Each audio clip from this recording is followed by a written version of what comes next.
Selamat pagi, Saudara. Kompas Sulsel sepekan kembali hadir menyapa Anda pada pekan ini. Beragam informasi menarik selama satu pekan terakhir kami hadirkan kembali untuk Anda, baik berupa hukum, ekonomi hingga mancanegara. Bersama saya Wafik Asisah, inilah Kompas Sulsel sepekan. Kita buka Kompas Sulsel sepekan, Saudara. Usai buron selama 4 bulan, residivis kasus pencurian dan dugaan pelecehan seksual di Bone Bolango akhirnya ditangkap. Proses penangkapan pelaku berlangsung dramatis lantaran pelaku sempat melawan dan melarikan diri. Polisi dan warga mengepung residivis kasus pencurian dan dugaan pelecehan seksual di Kecamatan Kabila, Kabupaten Bone Bolango, Gorontalo.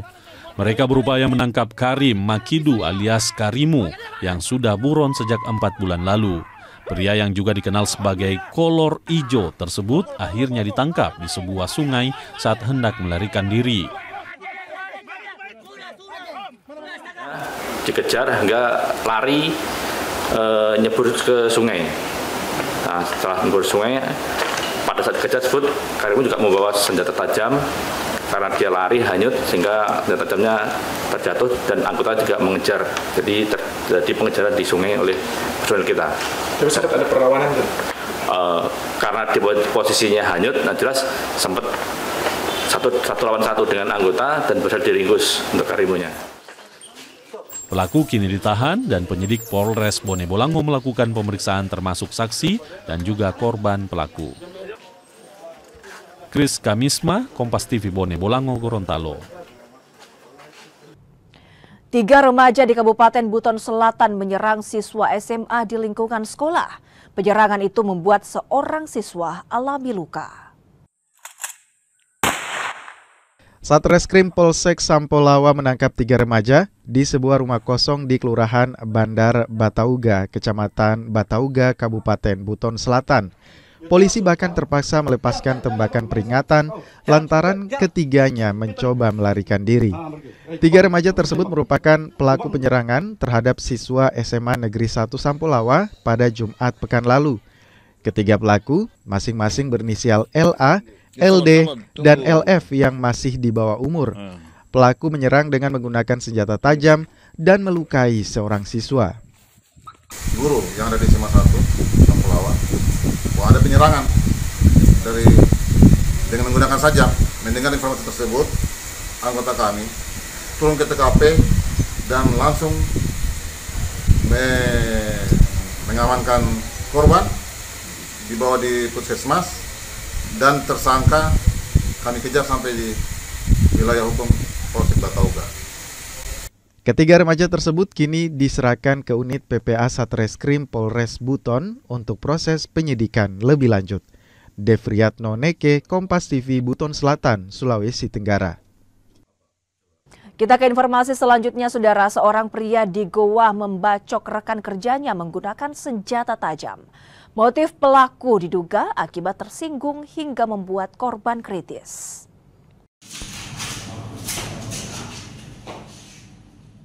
Haruna Daeng Kila harus jalani perawatan intensif di IGD RSUD Syekh Yusuf Kabupaten Goa, Sulawesi Selatan. Pria 59 tahun ini alami luka usai dibacok rekannya sendiri dengan senjata tajam. Kasus ini terjadi di sebuah pos ronda di Jalan Bate Salapang, Kelurahan Tamarunang, Kecamatan Somba Opu. Pelaku, Marsuki, yang menawarkan pekerjaan pada korban tersinggung dan langsung membacok korban yang saat itu tengah bermain kartu. Yang melakukan penganiayaan berat terhadap salah satu korban yang juga temannya sendiri. Berdasarkan hasil interogasi awal kami, itu motif awalnya itu diduga pelaku ini sakit hati dengan perkataan korban yang mengeluarkan kata-kata tidak senonoh sehingga pelaku langsung mengambil parang dan membacok korban.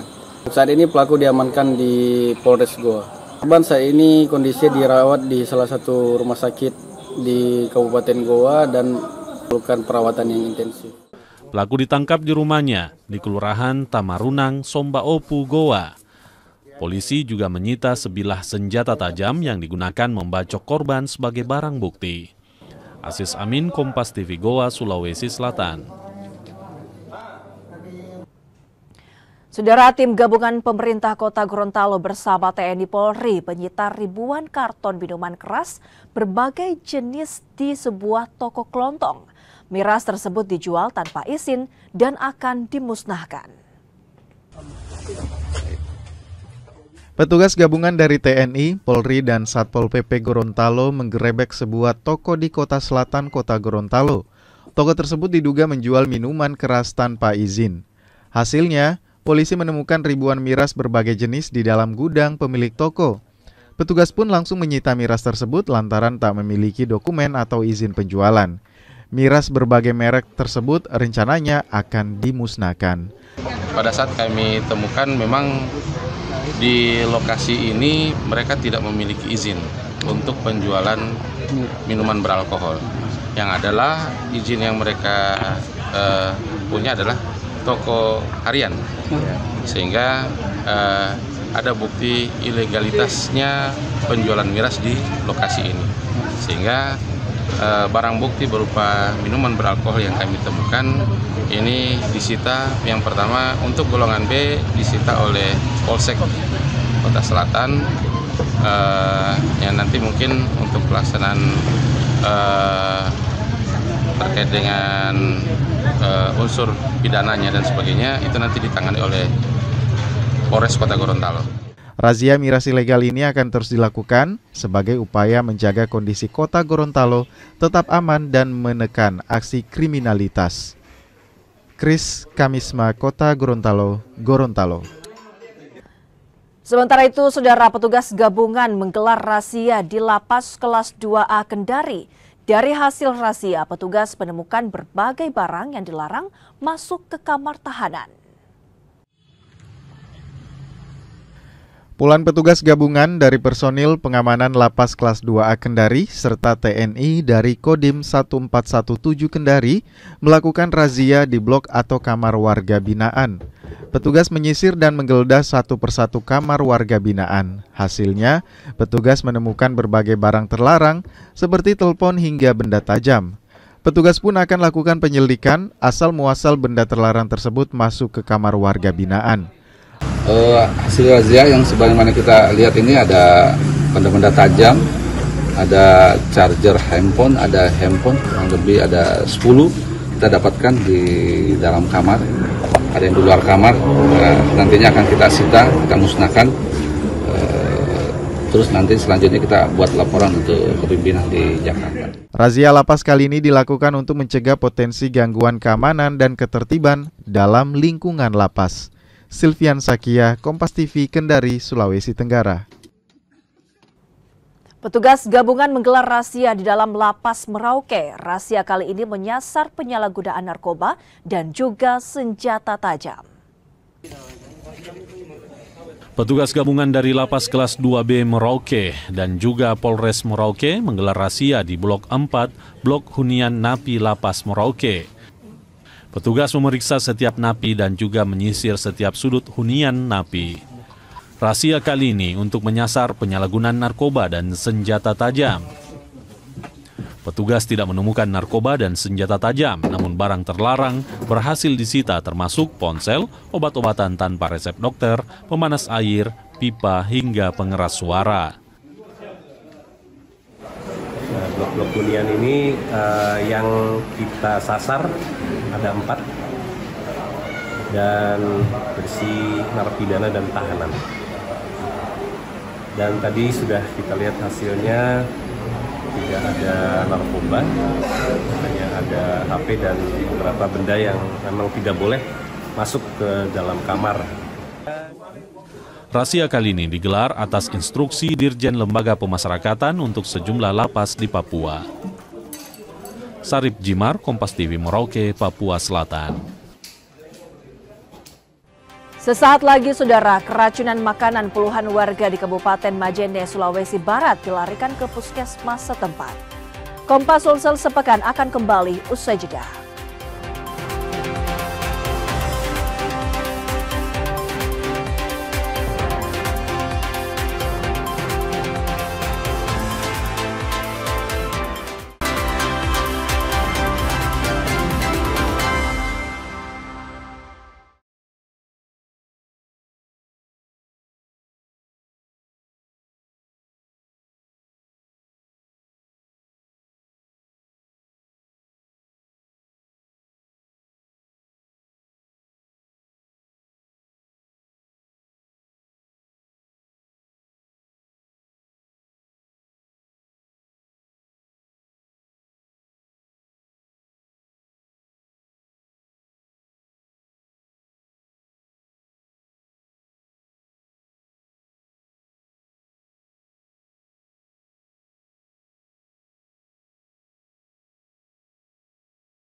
Kondisi sejumlah ruang kelas SMA Negeri 23 Makassar memprihatinkan.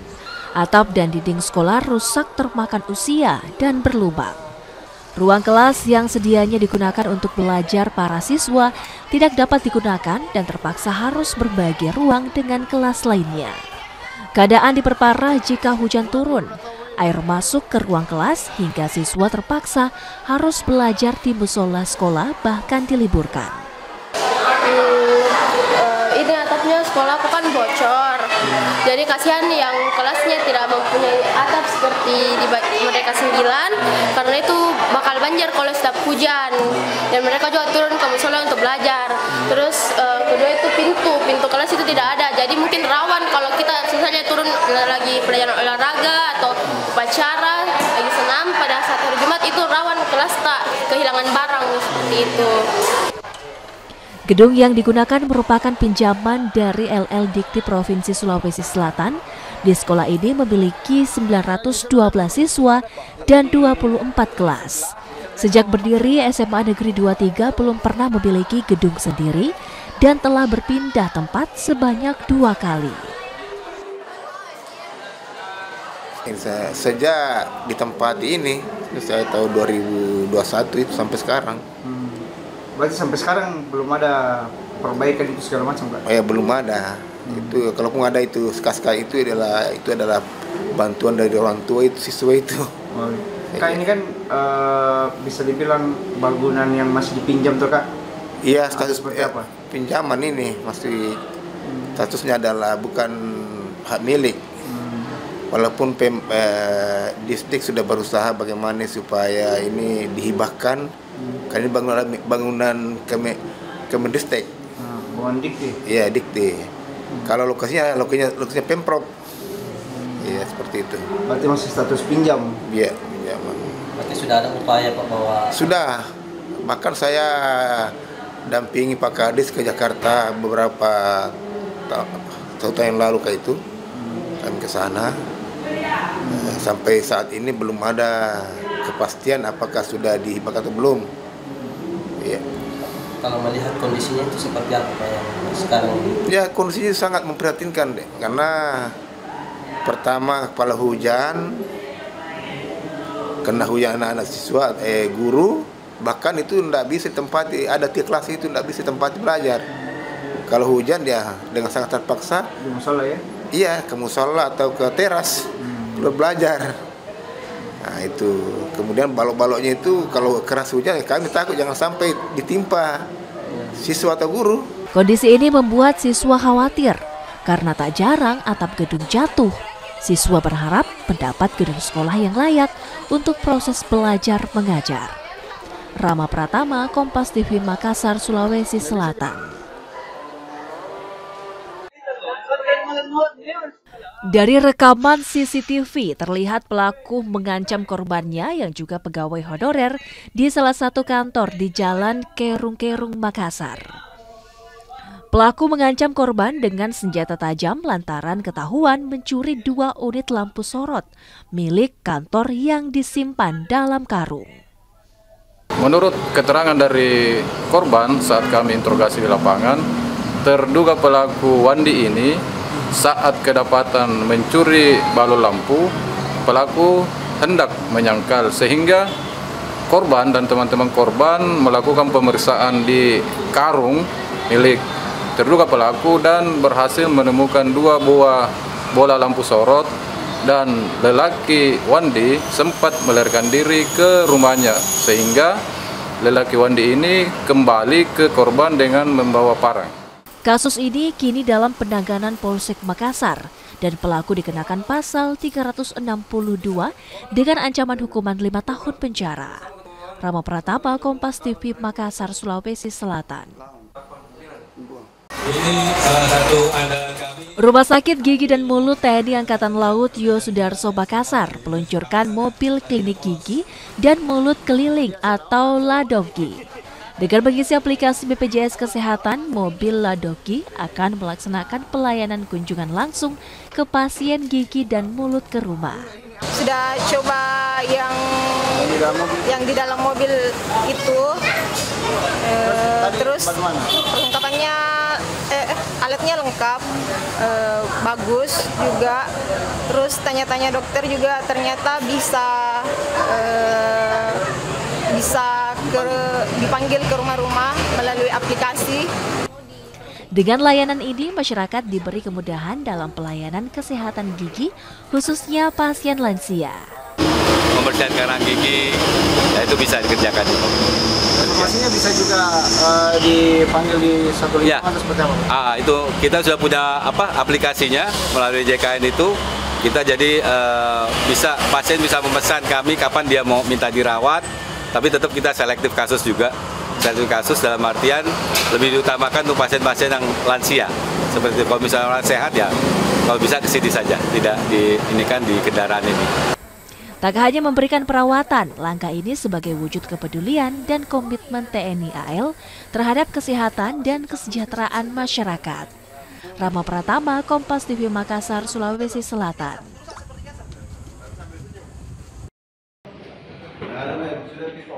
Wanita bernama Wildada ini harus berurusan dengan polisi. Pegawai warung makan bakso di Jalan Sasilia, Kelurahan Ujung Sabang, Kecamatan Ujung, Kota Parepare, Sulawesi Selatan, ditangkap setelah mencuri emas milik majikannya. Dari hasil pemeriksaan, pelaku mengambil 600 gram emas saat majikannya tertidur. Usai menggasak emas, pelaku kemudian kabur ke kampung halamannya di Kabupaten Toraja Utara, Sulawesi Selatan. Itu adalah modusnya pelaku bekerja di rumah makan korban selama 4 hari. Kemudian pada saat korban tertidur, pelaku mengambil uang cash sebanyak 2 juta dan juga gelang 40 gram gelang emas, 10 gram kalung, 2 gram cincin, 2 dan 5 gram gelang. Sehingga kerugian yang dialami oleh korban 135 juta. Wildada kini ditahan Polres Parepare dan terancam hukuman 5 tahun penjara. Sudin Syamsuddin, Kompas TV Parepare, Sulawesi Selatan.